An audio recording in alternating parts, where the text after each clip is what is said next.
Hello everybody, welcome back to my channel. My name is Hannah, I'm a registered dietitian, and today I want to walk you through my journey going from counting every single calorie, every single macronutrient that I ate, to how I learned to eat intuitively and how I continue to be an intuitive eater. If you guys have watched any of my previous videos, you know that I love talking about intuitive eating and that I've been intuitively eating myself for about 5 years now. It wasn't until I started school to become a dietitian and I started learning the importance of properly fueling my body and the role that dieting has on mental health that I finally realized why I've never had a good relationship with food. Towards the end of high school and in early college, I used MyFitnessPal religiously. I was always messing around with my macro split, trying to figure out exactly what I had to eat to be in the best possible shape I could be. Now, before I get too much further, I want to point out that if you truly enjoy calorie counting or tracking your macros, that is absolutely fine. I'm not here to persuade you to switch to intuitive eating.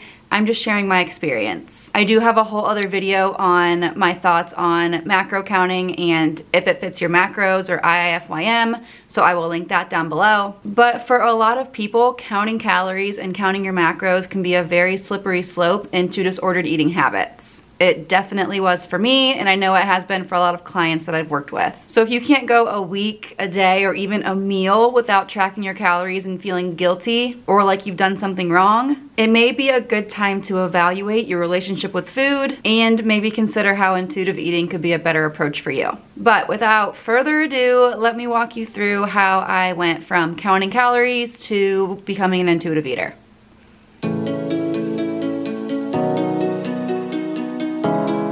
Okay, I've got 4 different points that I want to make on how I made the switch. So the first one is to meal plan, but also you need to be flexible. I know oftentimes we hear the word meal plan and think it just means a very structured way of eating that you never stray from. And in terms of like meal plans you may get from a trainer or an influencer or whoever online, I don't recommend that sort of thing because they don't take into account your personal preferences and how they change day to day. But I do highly encourage for most people meal planning in general, which by that I simply just mean planning out your meals for the week before you go to the store. That way you feel like you're more in the driver's seat and know what you're gonna make throughout the week. I have a video on how to meal plan as an intuitive eater, so I'll link that below. But the reason that meal planning is so important when making the switch from counting calories to becoming an intuitive eater is counting calories is very strategic and it helps you feel like you're really in control. So if you go from counting calories to what kind of feels like a free-for-all, it can feel like you're doing something wrong, it can feel overwhelming, and it can be really scary and make you want to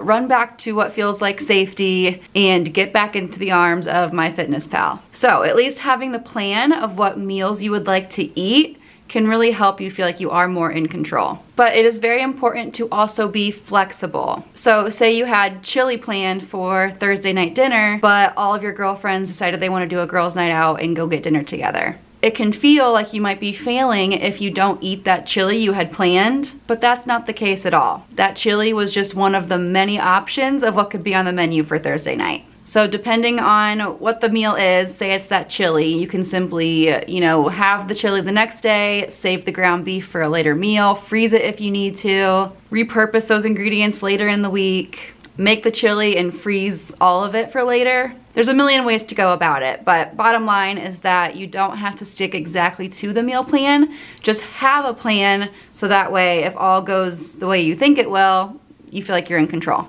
All right, tip number 2 is to enjoy new foods and to enjoy fun foods. This can also be a very scary transition from your safe, calorie-friendly, macro-friendly foods to enjoying foods that maybe didn't really fit your macros very well in the past. But the only way you truly can become a full-blown intuitive eater is to make peace with all foods. Nothing is good, nothing is bad, everything is neutral. So add that regular creamer to your coffee, slather some peanut butter on your toast. It's gonna feel scary and kind of weird at first, but remember that all foods can and should be incorporated into a healthy, balanced diet. That fear of eating foods that are too high in calories is way worse for your health than eating that high calorie food.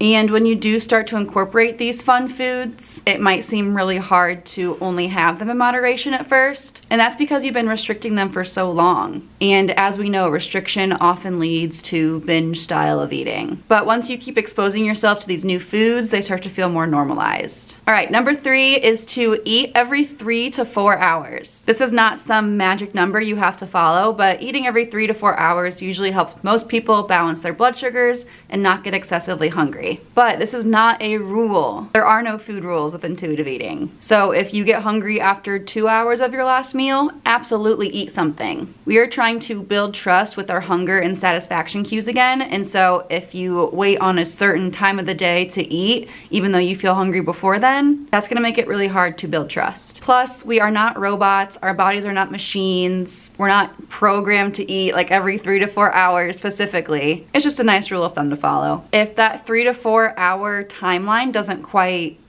suit your style of eating, it might help to use a hunger scale instead. So with the hunger scale, we want to stay between a 3 and a 7, because if we get too hungry, say a 1 or a 2, we risk overeating, and if we get too full, say an 8, 9, or 10, then we risk restricting and having that whole cycle restart all over again. It can also be very helpful to always try to include protein, healthy fat, and or some kind of fiber at each of your meals and snacks. I call this the blueprint for satisfying meals. Those are the nutrients that really help stabilize our blood sugars and keep us full for longer. I talk about the blueprint for satisfying meals a lot more in my course, The Nutrition Reboot, which is now open for registration. So you can sign up for that anytime. And it will also include plenty of meal and snack ideas that can help you meal plan and also balance your blood sugars. And then my last tip for switching from calorie counting to intuitive eating is simply to remember that practice makes progress. Notice I did not say that practice makes perfect, because we are not striving for perfection.